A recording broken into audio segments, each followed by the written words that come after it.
Hello friends, मैं मोहित मिश्रा एक बार फिर से आपके सामने अपने एक सब्जेक्ट जिसका नाम है ग्राम समाज एवं विकास, इसके साथ आपके सामने उपस्थित हूँ। सबसे पहले तो जिन लोगों ने इस चैनल को सब्सक्राइब और लाइक नहीं किया है अभी तक, वो जल्दी से इसको सब्सक्राइब करें और लाइक करें। आगे बढ़ते हैं। हमने अपने पिछले वीडियो में आपको जो कुछ इंट्रोडक्शन और उससे जुड़े हुए कुछ बिंदुओं पर चर्चा की। तो हमने सबसे पहले आपको ग्राम विकास उसमें कार्यक्रम और योजनाओं का उल्लेख किया था, अभी उनको पूरा पढ़ाना बाकी है। तो जैसे पहला है टॉपिक, हमने बोला ग्राम विकास और कार्यक्रम, इनसे संबंधित योजनाएं। आज हम दूसरे टॉपिक के विषय में चर्चा करेंगे और ये दूसरा टॉपिक है फसल और रोग। या जैसे हम फसल और रोग की बात करें तो इससे आपके क्वेश्चन बन जाते हैं। जैसे क्वेश्चन बनता है कि कोयली रोग, ये कोयली रोग किस फसल में या किस फल में होता है। इसी तरह से करनाल बंट, एक ये रोग का नाम है करनाल बंट, ये किस फसल का रोग है और इससे क्या प्रभाव होता है।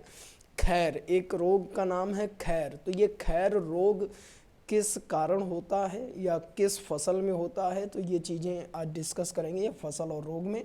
इसके बाद में जो आपको पढ़ना होगा वो तीसरा पॉइंट है पोषक तत्व और कार्य। पोषक तत्व कार्य के बाद में फिर हम पढ़ेंगे सब्जियों में रंग कड़वापन और उसका कारण क्या है।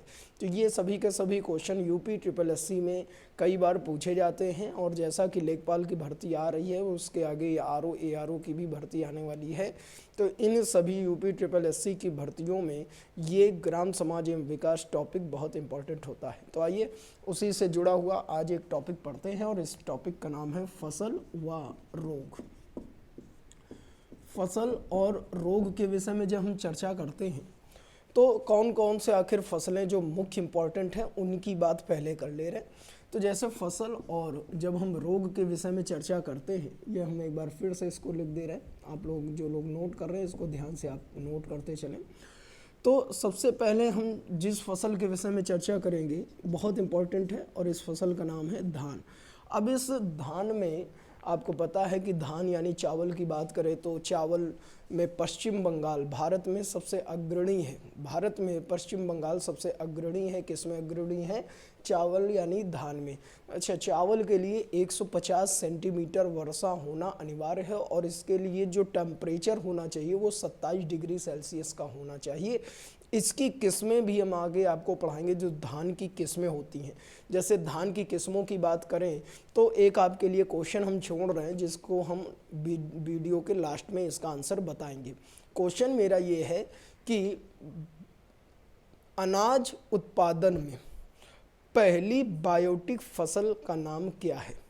तो ये एक आपका क्वेश्चन हो गया। अब वो फसल तो है धान, हमने फिर से क्वेश्चन बोला कि अनाज उत्पादन में पहली बायोटिक फसल का नाम क्या है। तो फसल तो है धान, लेकिन उसी में अगर जो ये क्वेश्चन हम बना दें कि वो किस्म कौन सी है जिसे हम बायोटिक के रूप में जानते हैं, धान की वो किस्म कौन सी है जिसे हम बायोटिक के रूप में जानते हैं, तो आंसर जिनको मालूम है तो कमेंट में ज़रूर लिखें। कमेंट में आप लिखते हैं, हम उसको देखते हैं आपके कमेंट्स को, ये भी हमें पता चलता है कि क्या फीडबैक है। आपने पहले कभी ग्राम समाज एवं विकास टॉपिक पढ़ा हुआ है या नहीं पढ़ा हुआ है। तो एक धान की अभी हमने चर्चा की है, पूरी चर्चा हम जब आपको आगे अभी एग्रीकल्चर और ग्राम समाज एवं विकास टॉपिक पढ़ाएंगे तो उसमें हम धान को पूरी तरह से बताएंगे। अभी इंट्रोडक्शन पे बात कर रहे हैं तो हम बात कर रहे हैं फसल और रोग के विषय में। तो जो धान से जुड़े हुए रोग हैं इंपॉर्टेंट है, तो जो लोग नोट करें ध्यान से नोट करते चलें। पहले रोग का नाम है पत्तियों का भूरा धब्बा। जी हाँ, पहला रोग है पत्तियों का भूरा धब्बा। दूसरा रोग याद रखना जीवाणु झुलसा। तीसरा रोग याद रखना झोंका, ये झोंका एक रोग होता है। और चौथा याद रखिएगा खैर।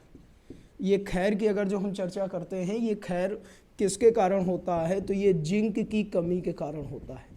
जिंक की कमी से रोग उत्पन्न होता है और ये रोग किसका रोग है? धान का।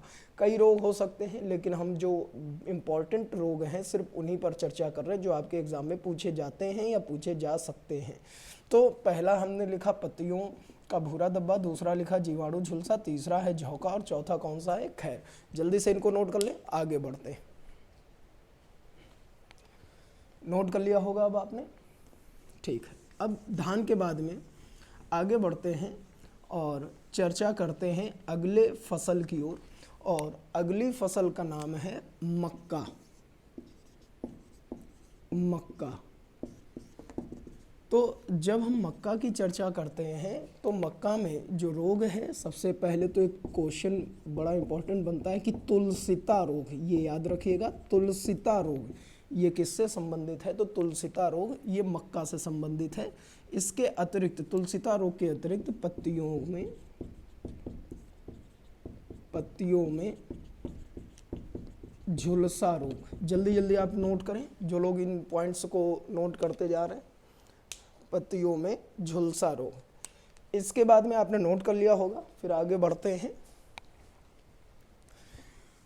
अगला है मक्का के बाद में अगले विषय में चर्चा करें तो तीसरा जो इम्पोर्टेंट है बाजरा। तो बाजरा में कौन कौन से रोग इससे इम्पोर्टेंट हैं? तो बाजरा में पहला है अरगट। अरगट के बाद में दूसरा नाम याद रखना कंडुआ। जी हाँ, ये कंडुआ नाम लिखा हुआ है, कंडुआ। इसे जो इंग्लिश में जो लोग समझ पाएँ तो कंडुआ को ऐसे याद रखिएगा कि इसको हम इस्मट के नाम से भी जानते हैं। इस्मट, कंडुआ यानी इस्मट। तो अरगट है, कंडुआ या इस्मट है। एक और याद रखना हरित बाल। हरित बाल। तो ये बाजरा की बात की। एक बात याद रखना, बाजरा सबसे अधिक सूखा सहन करने वाली फसल है, यानी इसके अंदर क्षमता होती है कि सबसे अधिक सूखा ये सहन कर लेती है।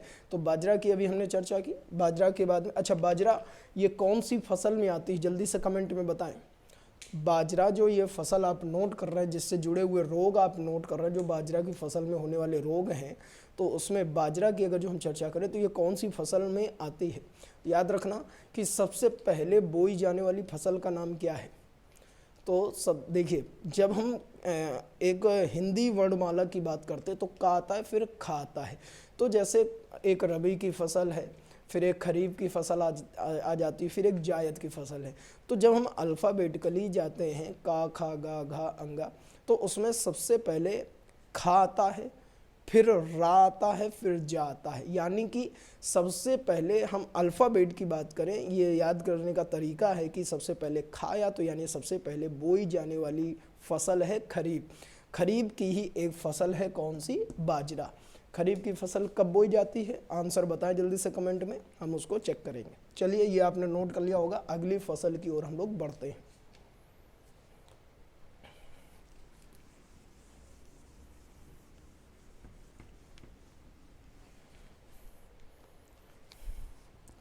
तो अगली फसल हम ले लेते हैं, ये शायद तीसरा नंबर था, चौथा आपने नोट कर लें, मूंगफली। अब मूंगफली में सबसे इम्पोर्टेंट जो क्वेश्चन बनता है वो है टिक्का। ये क्वेश्चन पूछा जाता है ये टिक्का रोग किस फसल से जुड़ा है? तो ये टिक्का रोग है मूंगफली से जुड़ा हुआ। अच्छा, मूंगफली के बाद में फिर हम अगली फसल की भी बात कर लेते हैं, और अगली फसल का नाम है अरहर। अरहर में जो रोग होता है, तो जैसे हम रोग के विषय में चर्चा करते हैं तो एक रोग जो सबसे ज़्यादा पूछा गया है वो है उकटा। अच्छा, उकटा को और किस नाम से जानते हैं? तो याद रखना, उकटा को हम बिल्ट के नाम से भी जानते हैं। एक रोग और याद रखना जो अरहर से जुड़ा हुआ रोग है, और इस रोग का नाम है बंझा रोग। जी हाँ, दो हमने नाम लिए हैं, एक उकटा रोग और दूसरा कौन सा है? बंझा रोग। आप जल्दी से ये नोट कर लें। आगे बढ़ते हैं, अगली फसल की ओर बढ़ते हैं। आपने नोट कर लिया होगा, मूंगफली की बात की, फिर हमने अरहर की बात कर ली। अब गेहूं के विषय में थोड़ी और चर्चा कर लेते हैं जो आपके लिए इम्पोर्टेंट है। तो जैसे हम अगली फसल के विषय में बात करते हैं, 6वें नंबर की फसल जो हम चर्चा करने जा रहे हैं ये है गेहूं। अब गेहूं में जो रोग होता है तो सबसे इम्पॉर्टेंट है, जो कई बार पूछा गया है, करनाल बंट। ये नाम याद रखना, करनाल बंट। जी हाँ, ये करनाल बंट एक यहाँ पर हमने लिखा हुआ है रोग, ये जुड़ा हुआ गेहूं से। करनाल बंट के अलावा एक रोग याद रखना, अनावृत कंडुआ। अभी थोड़ी देर पहले हमने इस शब्द का प्रयोग किया था, अनावृत कंडुआ। अच्छा, इसको एक नाम से और जानते हैं, इसको इंग्लिश में कहते हैं लूज स्मट, लूज स्मट, याद रखिएगा। अच्छा, अनावृत कंडुआ, इसके अतिरिक्त एक सेहू, सेहू के अतिरिक्त एक रोग और याद रखना जिसको हम कहते हैं रतुआ। अच्छा, रतुआ को पहचान भी पूछी जाती है रतुआ रोग की, तो गेरुई रोग इसी को कहते हैं, याद रखिएगा, गेरुई रोग। अच्छा, इसका जो गेरुई रोग की हम चर्चा कर रहे हैं या हम रतुआ के विषय में चर्चा कर रहे हैं, तो याद रखना कि ये क्यों होता है, इसका कारण क्या है। तो इसका कारण होता है SO2।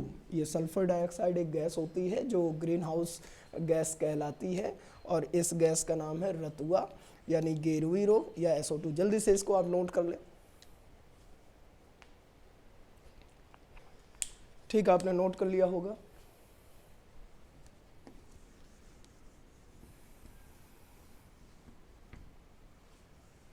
आगे बढ़ते हैं, अगला लिखिएगा आलू। अब आलू के लिए एक ही क्वेश्चन बनता है इम्पॉर्टेंट, और रोग का नाम है झुलसा।